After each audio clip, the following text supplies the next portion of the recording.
ताजा एपिसोड में आपका स्वागत करता हूं। कल 4 राज्यों के चुनाव परिणाम आ गए हैं। किसी के लिए ये परिणाम अप्रत्याशित थे और किसी के लिए ये खुशी का कारण बन गए। तो सबसे पहले भारतीय जनता पार्टी को बहुत बहुत बधाई कि उसने विपरीत परिस्थितियों में इतनी बड़ी जीत हासिल की।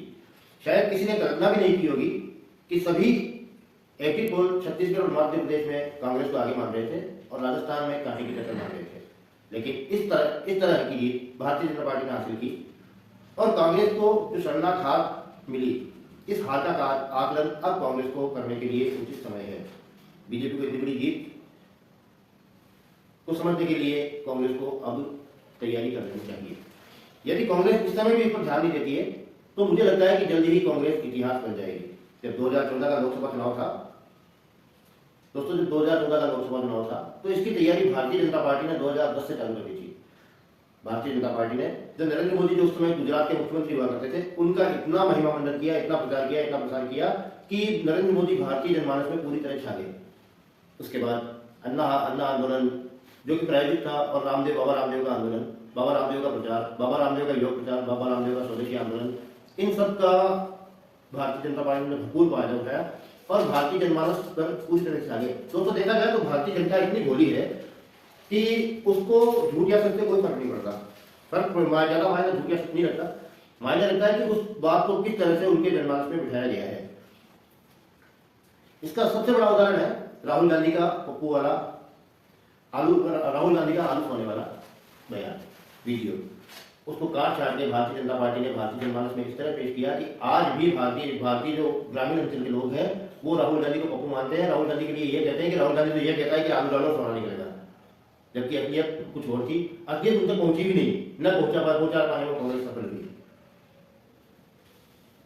अब वह वीडियो झूठा था, एडिटेड था, इससे कोई फर्क नहीं पड़ता। फिर नरेंद्र मोदी जो कि उस समय मुख्यमंत्री थे गुजरात के, उनके द्वारा 15 लाख, 2 करोड़ रुपए, 2 करोड़ रोजगार, 2 करोड़ लोगों को रोजगार, हर घर को, हर परिवार को छत,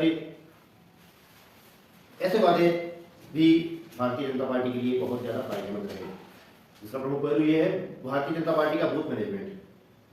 दोस्तों भारतीय जनता पार्टी जो बूथ मैनेजमेंट करती है वो इतना सशक्त होता है कि उसका कार्यकर्ता, भारतीय जनता पार्टी का कार्यकर्ता एक एक वोट को चुनाव से 1 साल पहले से उसको साधने में लग जाता है।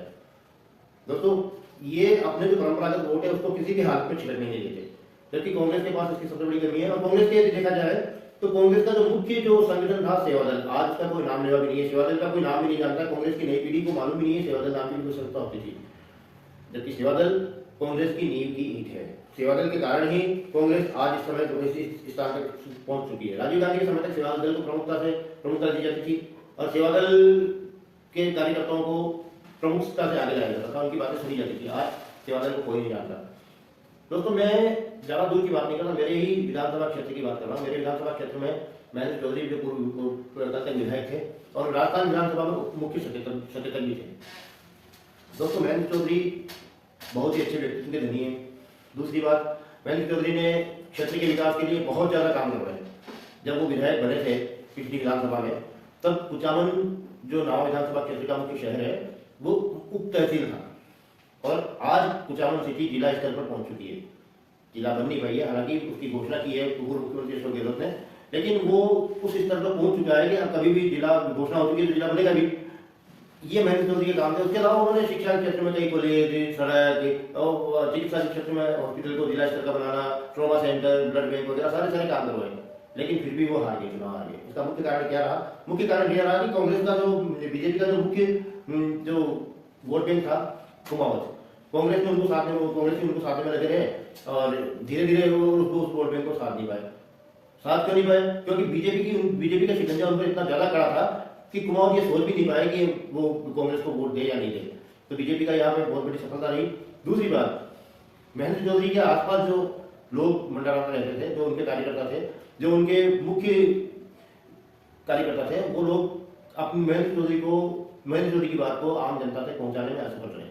महेंद्र चौधरी की, और तीसरी बात, महेंद्र चौधरी की जो अफसरशाही थी वो भी खुलेआम जिन्होंने रिश्वत वगैरह ऐसा कुछ किया, जिसके कारण से लोगों में महेंद्र चौधरी के प्रति नकारात्मक भावनाएं बनती चली गई। यही कमोवेश यही स्थिति पूरे राजस्थान की रही। मध्य प्रदेश और छत्तीसगढ़ के बारे में तो मैं ज्यादा कह नहीं सकता क्योंकि मेरा आदमी वहाँ पे नहीं है, अभी उन्होंने अभी पूरी रिपोर्ट नहीं दी है। हो सकता है एक दो दिन में वहाँ की भी स्थिति स्पष्ट हो जाए, लेकिन मैं राजस्थान की स्थिति तो दावे के साथ कह सकता हूँ कि ये बात सही है कि राजस्थान में कांग्रेस के जो मुख्य उम्मीदवार थे उनकी हार का मुख्य कारण यह रहा कि उनकी छवि के खिलाफ उनके आसपास के लोग उनका काम करते रहे, यही कारण रहा। धन्यवाद दोस्तों।